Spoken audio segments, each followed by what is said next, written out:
우리가 보통 하나님을 생각하면 사랑이 많으시고 지혜로우신, 우리의 가장 좋은 모습에 엄청난 능력을 더한 분으로 상상하기 쉽잖아요. 그런데 만약에요, 하나님이 우리와는 아예 차원이 다른, 우리와는 공유할 수 없는 그런 특별한 성품을 갖고 계신다면 어떨까요? 오늘은 바로 그 지점, 하나님만이 가지신 그 고유한 속성들을 통해서 그분의 진짜 위대함이 뭔지 한번 알아보려고 합니다. 자, 이 질문이요. 이게 어쩌면 우리 신앙에서 가장 근본적인 질문일지도 몰라요. 하나님이 그냥 우리보다 좀 더 힘센 존재이신 건지, 아니면 아예 우리의 상상 자체를 뛰어넘는 완전히 다른 분이신지, 이 질문에 대한 답을 찾아가는 과정에서 오늘 우리가 하나님을 보는 눈이 완전히 달라질 겁니다. 오늘 우리가 함께 떠날 여정은 대략 이렇습니다. 먼저 하나님을 이해하기 위한 큰 틀, 그러니까 그분의 속성을 어떻게 나눠볼 수 있는지 알아볼 거고요.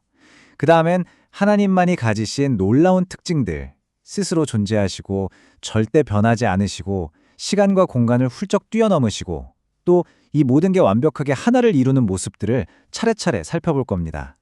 그리고 가장 마지막엔 이 엄청난 진리가 바로 지금을 살아가는 나에게 어떤 의미가 있는지 함께 이야기 나눠보겠습니다. 자, 그럼 첫 번째 이야기부터 시작해 볼까요? 사실 무한하신 하나님을 유한한 우리가 어떻게 다 이해하겠어요. 그래서 신학자들이 아주 유용한 도구를 하나 만들었어요. 뭐냐면 하나님의 성품을 크게 두 가지로 나누어서 생각해 보는 거예요. 그게 바로 비공유적 속성과 공유적 속성입니다. 이름 그대로예요. 비공유적 속성은 하나님만 갖고 계신 우리와 나눌 수 없는 속성이에요. 예를 들면 스스로 존재하신다거나 영원히 변치 않으신다거나 하는 것들이죠. 반면에 공유적 속성은 하나님께서 우리에게도 그 모습을 조금 나눠주신 성품이에요. 사랑이나 자비, 지혜 같은 것들 말이죠. 우리도 사랑할 수 있고 지혜를 가질 수 있잖아요. 근데 여기서 진짜 중요한 게 있어요. 이 구분이 무슨 칼로 무 자르듯이 딱 나뉘는 건 아니라는 거예요. 예를 들어 우리에게 지혜가 있긴 하지만 하나님의 그 무한한 지혜랑 비교할 수가 없잖아요. 또 반대로 하나님만 가지신 불변성도 우리 안에서 신실함이라는 모습으로 희미하게나마 그 그림자를 찾아볼 수 있거든요. 그러니까 이 분류는 하나님의 무한함을 이해하기 위한 우리만의 작은 지도 같은 거라고 생각하시면 딱 좋아요. 자, 그럼 이제 진짜 본론으로 들어가서 하나님만이 가지신 첫 번째 놀라운 속성을 만나볼게요. 바로 그 어떤 것에도 기대지 않으시는 완전한 독립성, 다른 말로 자존성이라고도 하죠. 스스로 완벽하게 존재하시는 능력입니다. 하나님의 독립성. 이게 무슨 말이냐면 하나님은 존재하기 위해서 그 어떤 것도 필요하지 않다는 뜻이에요. 한번 생각해 보세요. 우리는 어떻죠? 공기, 음식, 다른 사람과의 관계, 뭐 하나라도 없으면 단 하루도 살 수가 없잖아요. 모든 게 의존적이죠. 하지만 하나님은요, 그분 자신만으로 완벽하고 부족함이 전혀 없으신 이 세상에서 유일하게 스스로 충분하신 분이라는 겁니다. 이 시편 말씀이 바로 그 사실을 정말 아름답게 보여주죠. 세상이 만들어지기 전부터 하나님은 이미 완벽한 충만함 속에 존재하셨다는 거예요. 혹시 이런 생각 해보신 적 없으세요? 아, 하나님이 외로우셔서 우리를 만드셨나? 근데 그게 아니라는 거죠.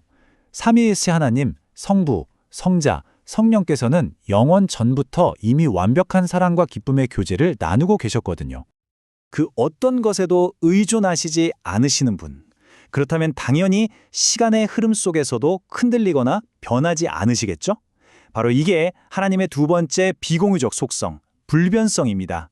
이 개념은요, 우리 믿음에 정말 단단한 닻이 되어줍니다.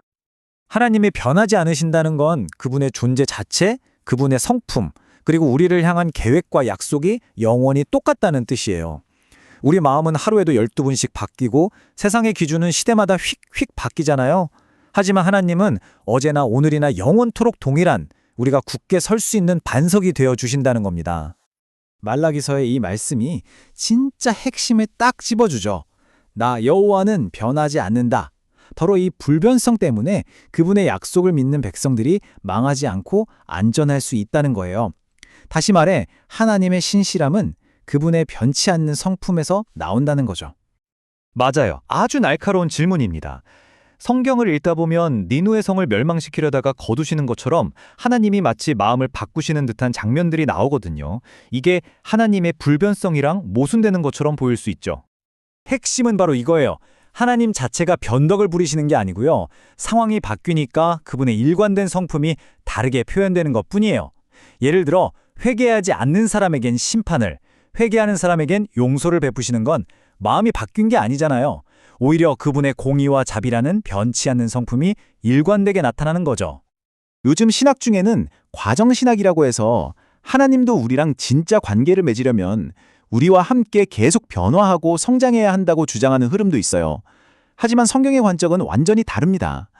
우리의 소중함은 변하는 하나님과의 관계에서 오는 게 아니에요. 변하지 않으시는 창조주께서 우리에게 의미를 주셨다는 그 절대적인 사실에서 우리의 가치가 나오는 겁니다. 자, 이제부턴 우리의 상상력을 조금 더 발휘해봐야 합니다. 우리를 꽉 묶어두고 있는 시간과 공간. 과연 하나님은 이 두 가지와 어떤 관계를 맺고 계실까요? 영원성과 편재성이라는 놀라운 속성을 통해 한번 들여다보겠습니다. 영원하다는 게 그냥 엄청 오래 산다 이런 뜻이 아니에요. 하나님은 시간을 만드신 분이기 때문에 시간의 제약을 아예 받지 않으세요. 과거, 현재, 미래가 그분 앞에서는 마치 한순간처럼 쫙 펼쳐져 있는 것과 같아요. 이 그림을 보시면 이해가 좀 쉬우실 거예요. 보세요. 하나님은 우리가 겪는 이 시간이라는 강물 바깥에 서 계시죠. 그러면서도 태초라는 시작점을 만드셨고 역사라는 강물 속으로 직접 들어와 행동하시면서 모든 시간의 흐름을 한눈에 보고 다스리시는 분이라는 뜻입니다. 편재성은 하나님이 어디에나 계신다는 뜻이죠. 근데 이것도 오해하면 안 되는 게 하나님이 무슨 공기처럼 이렇게 쫙 퍼져 있다는 의미가 아니에요.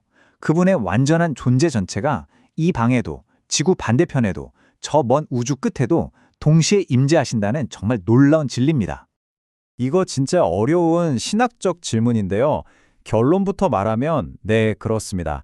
다만 하나님이 임재하시는 방식이 완전히 다른 거죠.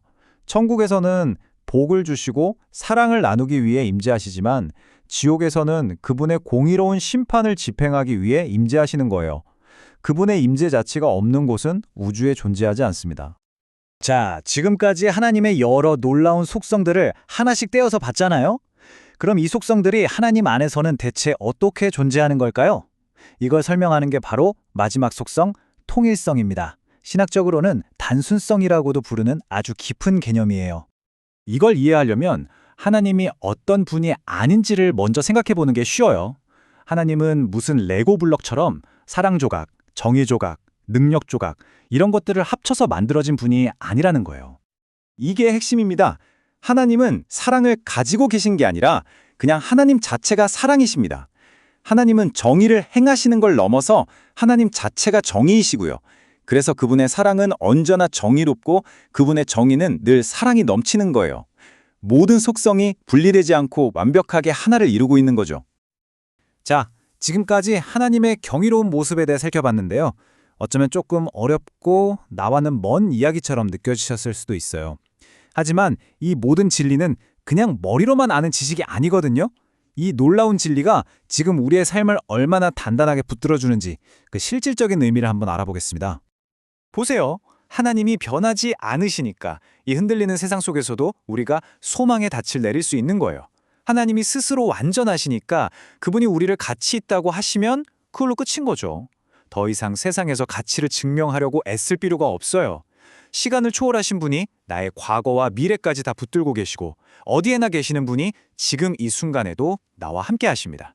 그리고 이 모든 것이 하나이기 때문에 우리는 그분의 사랑이 언제나 정의롭고 그분의 능력이 언제나 선하다는 걸 완전히 믿을 수 있는 거죠. 이것이야말로 하나님을 아는 지식이 주는 흔들리지 않는 평안입니다. 그래서 마지막으로 여러분께 이 질문을 드리고 싶어요.